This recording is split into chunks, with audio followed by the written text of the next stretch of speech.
And the way forests used to be inventorized, looked at, kept track of, used to be a 5 to 10 years cycle of visiting the forest and taking samples. And if you then basically are working with 5-year cycles that are based on human inspection, you have a fairly significant margin of error. We sort of sat around a table in Munich years ago and we're sort of debating things and why don't we combine climate data and climate intelligence with business processes? Started to understand this forestry market, realized there's a lot of data there, which is fantastic for machine learning.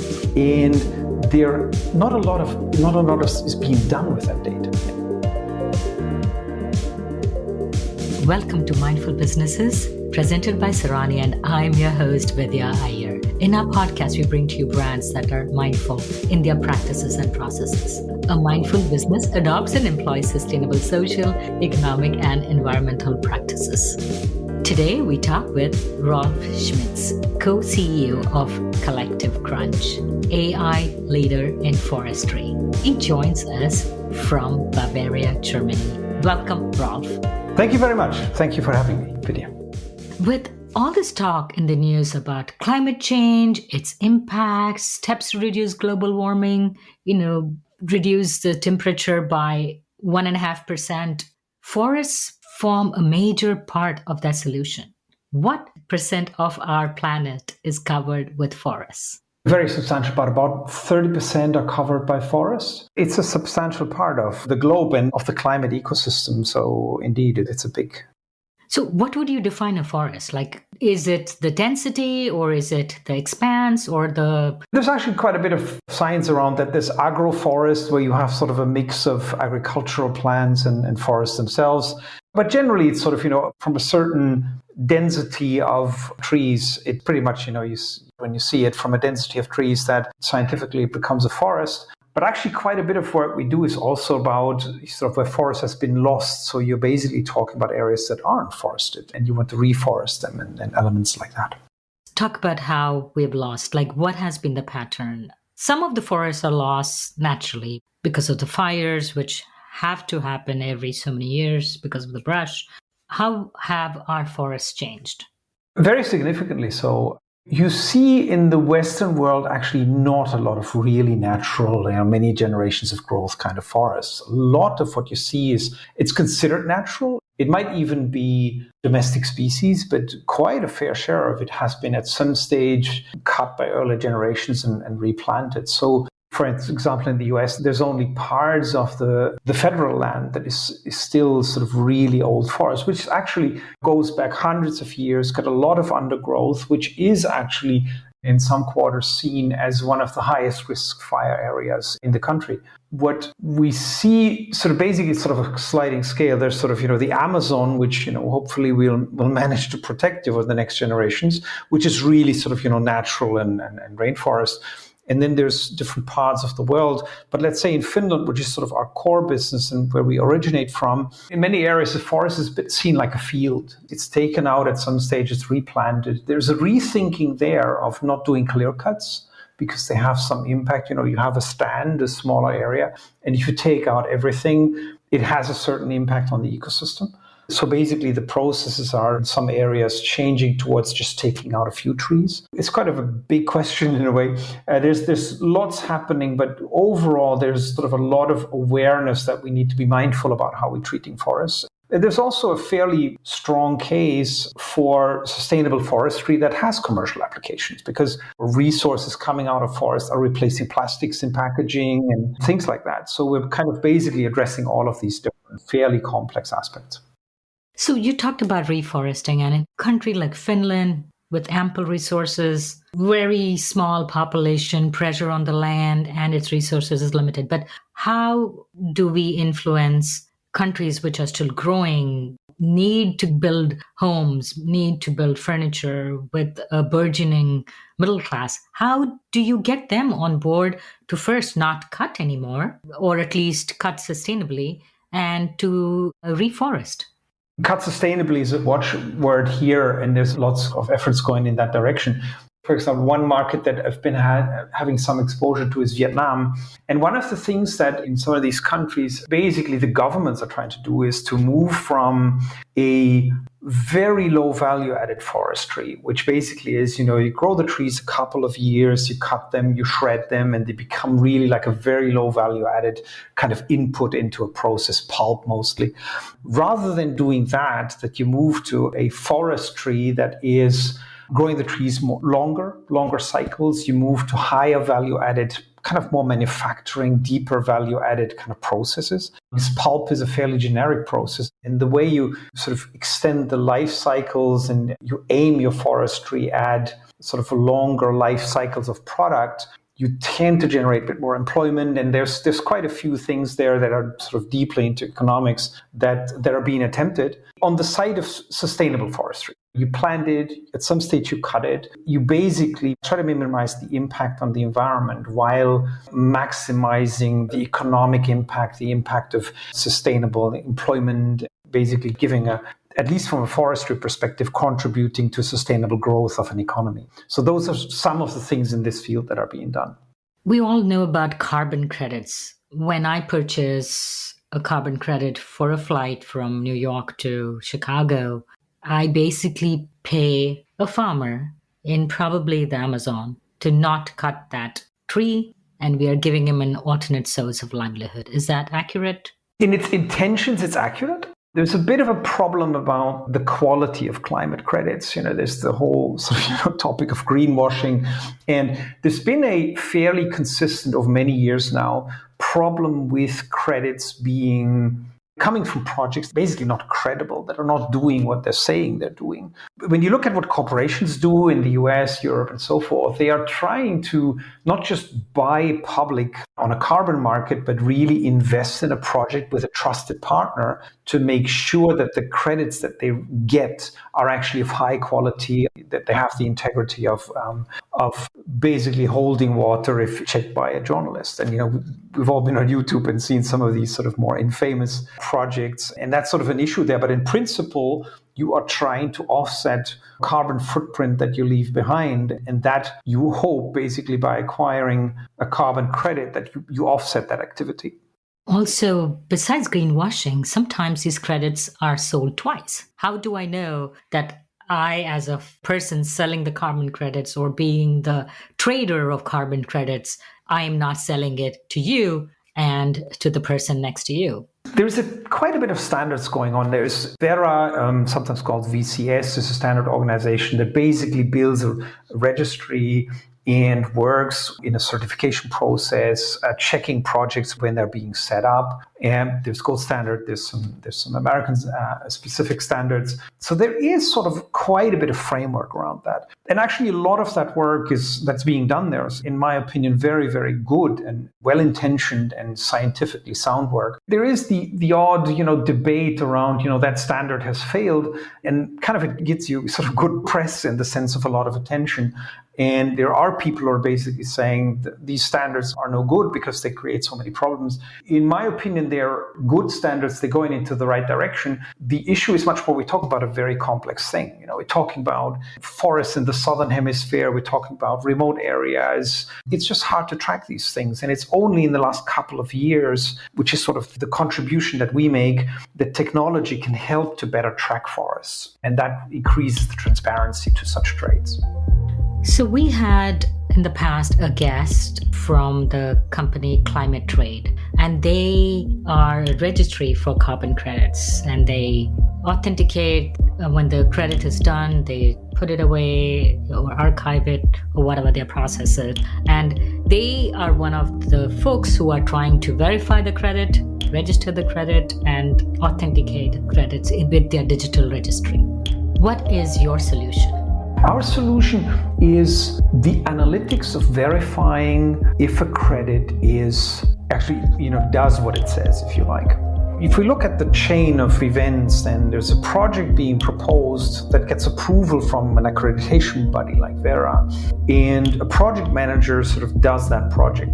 And the way forests used to be inventorized, looked at, being kept track of, used to be a 5 to 10 years cycle of visiting the forest and taking samples. And you don't know a lot what's going on if you're sort of on that kind of level. If you take a 5-year sample and let's say the airline you just mentioned, they want to sell that credit in that moment that you're purchasing, or a corporate, Microsoft and Google are very active in this space. They want to put into the annual report what their impact has been. And if you then basically are working with 5-year cycles that are based on human inspection, you have a fairly significant margin of error. And another aspect of this is a lot of growth there. So there are significant problems in doing that manual work. There aren't enough foresters. There's just not enough skills around to facilitate that manual process of tracking, monitoring, verifying carbon budgets. So we have in that sort of value chain, we have a narrow position of saying, okay, we can validate what's there. Are you a forester? I'm personally not. We have a couple of foresters working for us. And we come actually with 3 co-founders. We come from mobile internet services, those kind of things, huge amount of data, and you analyze them to seek growth, to seek improvement in the customer relationship and so forth. We sort of sat around a table in Munich years ago and we were sort of debating things, and somebody said, we don't even remember who it was, why don't we combine climate data and climate intelligence with business processes? So that was sort of a trigger that was there in that time. We did a couple of things before we hit forestry. We actually have a minor, sort of small project that's ticking away, sort of, machine learning project that's active to date that predicts energy from wind farms. Mm-hmm. A completely different field, but in this sort of climate, and predicting energy from wind farms is important because you need to balance the network, and, let's not go too deeply into it. But so we did that, and we looked at that market, and we looked at logistics. Could we help logistics? We did a little bit there. But when we, due to sort of Finnish origins of Jarkko, one of the co-founders, started to understand this forestry market, we realized there's a lot of data there, which is fantastic for machine learning. And not a lot of is being done with that data. And so basically we came from this sort of data software, internet services, and applied it to forestry. But we fairly quickly came to, we need a few foresters in the company to do this properly. And we have a few foresters in the company. So you collect this data about the forests all around the globe. Well, the globe is probably, sort of a little bit beyond any one entity, but we do this in Colombia. We've done it in Latin America broadly, so Brazil, Chile, which is sort of an emerging market for us in terms of how we develop it. But we started this off in the Nordics, so we've done Finland, Sweden, and the Baltics fairly extensively. How do you collect this data? We use, by virtue of the background that we have, we basically get all the data in we can get our hands on. And so we have layers and layers of satellite imagery, sort of optical images. These are near optical images, radar. There's some LIDAR, which is a laser technology that's kind of a bit like radar, simplifying a lot, and lots of other things. If you want to do this on a level where people sort of base their investment decisions on what you do, you need ground truth to calibrate the satellite imagery because the sensors are just too far away. Then in the calibration, there's the old style of doing things. Somebody goes in and does a few measurements, sampling, and documents that, and we use that for ground truthing, for example, in Latin America. Sometimes there's LIDAR information, and in the Nordics, there's also a lot of wealth of information from harvesting itself, because they measure very accurately, and then you basically calibrate a remote sensing system, you calibrate with that ground truth, and then you get to a statistically verified, scientifically sound confidence interval and so forth, which you tend to need for investment decisions and for the kind of decisions our customers are taking. So who verifies the data that you collect? I believe you, but how do you get credibility? So forestry, it's always been done on statistics because it's very large areas and you need to somehow make sense of it. And so our customers are very well-versed and skilled in statistics. One of the things you do is basically the customer doesn't give us all the data. We do the modeling, we come back with the answer, and the customer takes a share of the data that they haven't shared with us to see, okay, do the models tell us what we have here? So does it correspond? So there's sort of a fair amount of science around coming to a very clear understanding of what the accuracy is. So they compare the data to make sure that it matches. Some data you use for training of models and some data you use for testing. So when our model comes back and they see what we say, the forest should be like, then they can compare that with data that describes the forest that hasn't gone into our model. It's sort of a classic machine learning, isn't that classic, but it's a well-practiced way of tracking accuracy in machine learning. When you collect the data, what would be in that output, the results? Like, would it say, this acre of land in this forest in Brazil has what? It has trees of this and those species at this and that dimension. And the dimension of a tree corresponds fairly directly with the carbon that has been sequestered. Scientific formulas around that, where you basically, a couple of ways of doing it. What we tend to do is we have the dimension above ground, and then there is a key, like a formula that gives you the root for that species underground. And so with that dimension, you come with the dimension that we basically predict with our models, you then factor in the root, and that is the amount of forest, of wood mass that is there. And that is basically then a formula that translates into carbon. And as you track that over time, you can basically say, okay, last year we had that much carbon, this year we have that much carbon. So it's about dimensions at root, at core. And the dimensions give you how much carbon this particular species, this tree, this plant, this shrub can absorb, and also gives you insight into the soil conditions, because soil also can absorb carbon. You're absolutely correct. It is an important part of all of this. But what we do is sort of, fairly challenging just doing the forest, just doing the trees. And we have so far not done the soil. And part of that is the soil is harder to manage, it's to track remote sensing wise, but also harder to track and less well documented in terms of checking the soil. There's in many, many areas of commercial forests in carbon projects, there is a track record of the sampling of the trees. But very often there isn't anything tracked on the soil. The tracking the dimensions of the trees and such is a lot easier. But you can apply what we do to agriculture and some other things. We haven't done that yet, but we're modeling nature, so it's really complex. We have like 60, 70 person years of development in our system. So it is really, really complex. So we are very cautious to add significant challenges to what we do, like carbon in soil, which is sort of an entirely new kind of route to go, path to go down, and where the science is also maybe not as far developed as in trees and forestry. You have to be careful which fights to pick in a way, because modeling nature is really, really complex. You can overload the balance sheet you have with the ambitions of modeling that can possibly do.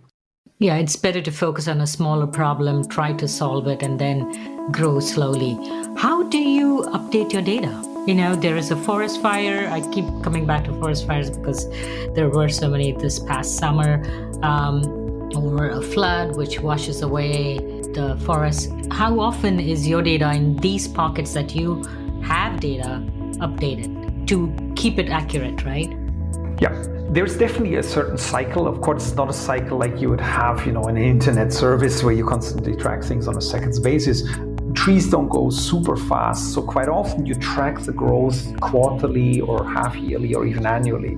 That's sort of, the general growth that you do. And then you do a change detection on top of that, which is, has there been a fire? Has there been a storm? Do we not find the dimensions that our models are saying and that we're tracking? Do we not find them anymore? And then that becomes sort of the delta of some destructive force of nature or unplanned harvesting. There's algorithms to track that. And in that case, on the risks, on the damages, you might want to track a bit more frequently. There's, for example, pests and biological damages that can happen.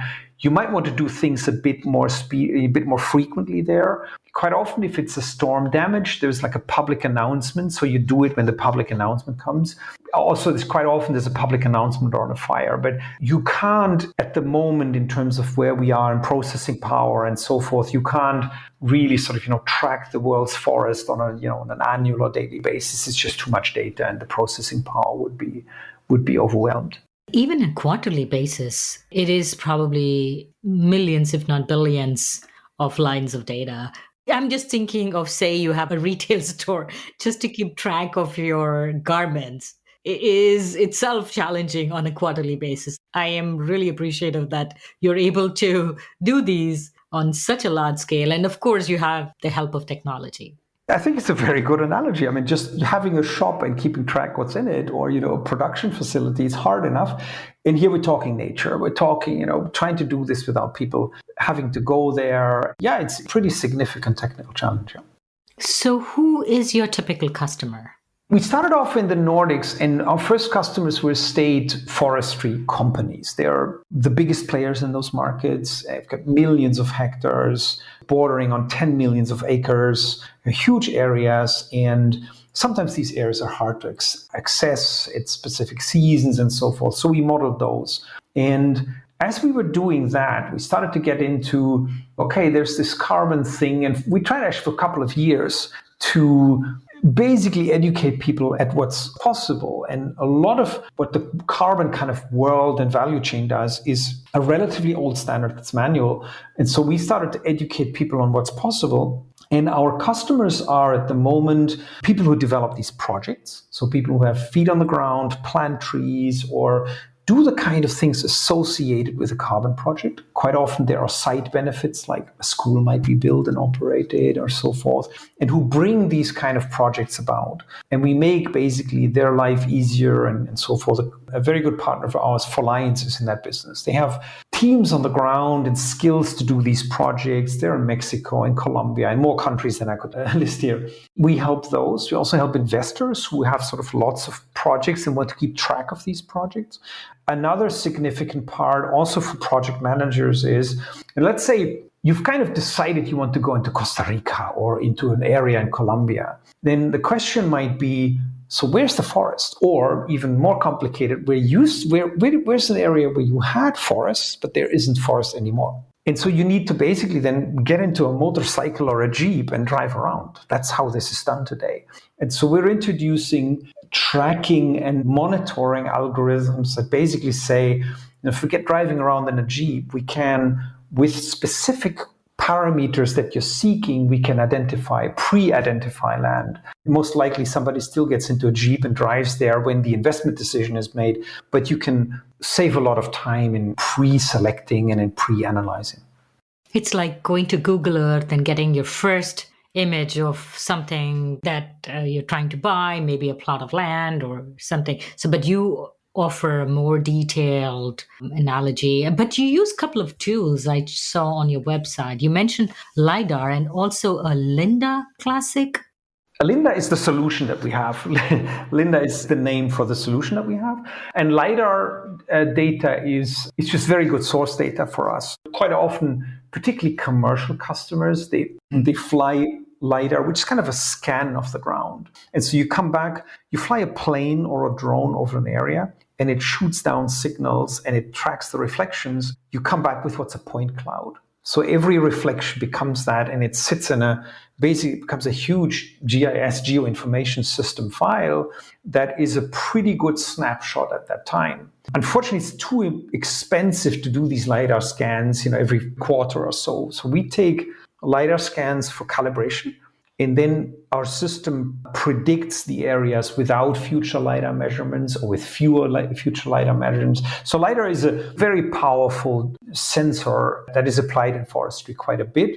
And so we're kind of pretty expert in processing LiDAR data and feeding it into a multi-layer solution that kind of looks at different aspects than just LiDAR. How is your data standardized? Because you have so many different components, and how, if I look at your data and I'm an investor or a government body, how can I compare my forests in North America or Nordic to the ones in Colombia or Brazil? I mean, you're looking at different models for different biophysical regions. So the models, they're related to each other, but they're applied to a specific region. That's a process that needs to happen. In terms of the input data, it's actually a very significant skill we've built. So we build, half the technical team is data engineering. So they are basically taking any input data there is and putting it on a map, basically, on a geoinformation system. And then data scientists work on machine learning models, and effectively the output becomes, and what the customer sees is pretty similar to what they've always seen. Basically, an area of forest described by parameters, size of trees, species, and so forth. So the complexity of the data we handle is kind of shielded from the customer, who either in our user interface or via APIs or into their existing legacy systems, they get the description of the forest that they always had, just more accurate and with less resources and at lower cost. So how did you get funding for your projects? That's a very good question. We're a German-Finnish company by origin, and we became ever more Finnish. Part of that is that the Nordics have a very clever and mature way of applying public funding to drive innovation, and that helped us a lot in the very, very first steps. How so? Lots and lots of countries have these sort of development agencies. They have budgets and they apply those budgets to projects, supporting companies from big to small to say, go and invent if you think that's good. There's some screening process and so forth. And lots of countries do that. And in my observation, the Finnish Nordic countries do it best. They're just very switched on. There's a process, one leads to the other. We are in our fifth or sixth, actually it might be sixth or seventh funding cycle with an organization called Business Finland. They understand what we do. And it's really, really, really sophisticated. And some other countries, they do sort of, if it's about startups, you do sort of a shootout. Everybody presents and then somebody wins and gets a prize. That's not how they do it. They basically, from the very first beginning, you think you can do that? That sounds plausible. Here is funding package number one. Tiny, by the way.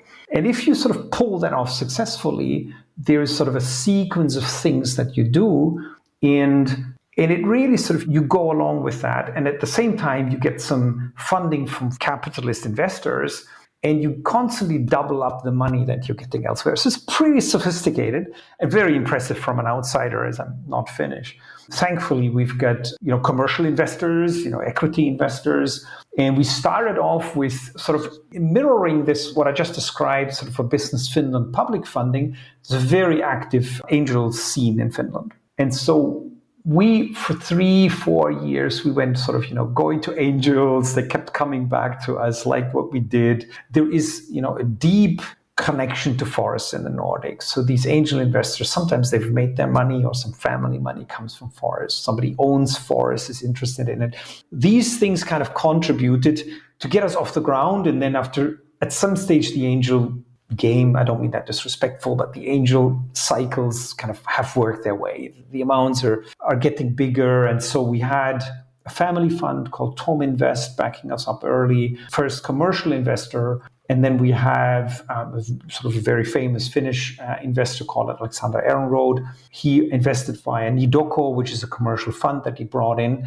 And every time we sort of do these funding rounds, we go back to Business Finland and say, we've got that backing, we've got proof from the funding market, we want to do X. And then you kind of double up what you've just raised in equity with that. So it's a pretty sophisticated, pretty impressive kind of process that they've built and that we're part of.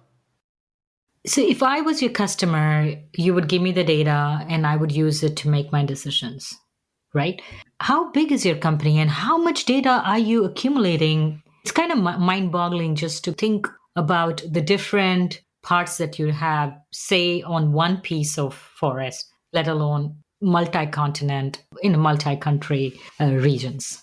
If we take the output in terms of how much land we model, actively in the system. We counted just recently 23 million hectares. It's sort of unimaginable. It's sort of 50 million acres that the system has today. And it's part of, when I described earlier, there's a data science and a data engineering team. You really need to have your data engineering straight. And I'm not saying it is straight today, but it's a real challenge to build these kind of systems that can take in that much data. And on the granularity, on the multi-layers that we have, from the best of my understanding, is probably the most highly scaled there is at the moment. There's some very, very credible players in this field, but they tend to take its kind of different position, if you like. Doing this sort of on a tenth of millions of hectares, acres is pretty substantial in the data engineering that you need and the processing power that you need and so forth. So it's a niche, but we're quite an elephant in our niche in terms of the scale that we have. So with all the data analysis and the servers and the processing capacity, you also probably have really huge servers which put out heat. Is there some level of contradiction there? We do have a few sort of servers of our own, but we largely went towards, cloud services, so it's externalized. And the thing that is really heavy is much more the data piping than the actual processing, because you're not kind of modeling the globe. You're basically feeding data of a specific area. Let's take Colombia or Costa Rica or a region in a country like that. You feed that in and then you process that. It's not light on process, it's a heavy process, absolutely. In all of these things that we do, human race, there's a contradiction in lots of these things. I mean, think, the COP meetings. Thousands of people get on a plane to fly to a place to talk to each other. Think of the manual process of tracking a project and verifying carbon. Literally, a forester gets on a plane and flies there. There's always a little bit of a question of where do you come from. In overall budget of tracking forest, we're a lot more efficient than, foresters flying out there and basically doing this manually. But in lots of these things, there is elements of that you need to be mindful of. And I remember I did a university speech in Finland a while ago, and somebody said, but aren't these satellites basically cluttering and destroying space? Good point. At some stage, do you want to push science forward to understand these things better and sort of, basically take the disadvantages in your stride while you're kind of pushing forward? That's sort of the view that we've taken and that largely the scientific community has taken on this sort of thing. It's all about making a balanced choice and being cognizant about what choices you're making. There are no absolutes in life or anything that we do. I completely agree. What are your next steps? We definitely want to expand in the Southern Hemisphere, get deeper into the carbon business. And that's something where we are speaking to quite a few large players down there, speaking to partners. And that's sort of the thing that's kind of set in train and that we're on a path to achieving and sort of, course, debating, and it's a non-trivial business effort. The thing that, more towards your question, I think, is sort of what's the next big thing? And that, to my mind, biodiversity. We came to this whole carbon debate by, the planet heating up, and we need to do something about it. And we're sort of in the process of doing that. It's a multi-decade effort, as far as I'm concerned. And while that's taking place, we have some climate change. And nature is, the more diverse nature is, the more resilient it is to that climate change. And now with these effects happening, we see a lot of interest and discussions around how are we going to track biodiversity. So it's sort of the next thing, and at core, we're problem solvers. So, that's what we're really sort of, fascinated about. And the next thing we believe that needs to be happening is factoring biodiversity into carbon projects. Because quite often, if you really optimize a carbon project, it might not be super biodiverse because you want these trees to grow as fast as you can so you can offset carbon. And that entire community is much more now going towards what's the overall impact on this? What is the biodiversity net result of doing this? And so that's sort of a really interesting thing. And from our perspective as a company, what's really cool about that is hard to track, but we have algorithms to start tracking it. And so that's sort of something that we believe for us is going to be a really, really big thing and a big sort of the next frontier, if you like. Thank you, Rolf, for your insights and wishing you all the best in your and CollectiveCrunch's ventures. Thank you again for coming on Mindful Businesses. Thank you very much for having me. I really enjoyed the conversation. Thank you so much. We'd love to hear from you. Send us a voice note with your questions or comments to info@mindfulbusinessespodcast.com. Subscribe, rate, and review us on Apple Podcast. If you learned a thing or two from this episode, share it with one friend. We recorded this podcast in Buffalo, New York. Theme music is composed by Tatum Gale. Our marketing assistant is Roseanne Korean. Our advisors are Jim Stone and Anupama Pasricha. This is Vidya Iyer with Mindful Businesses.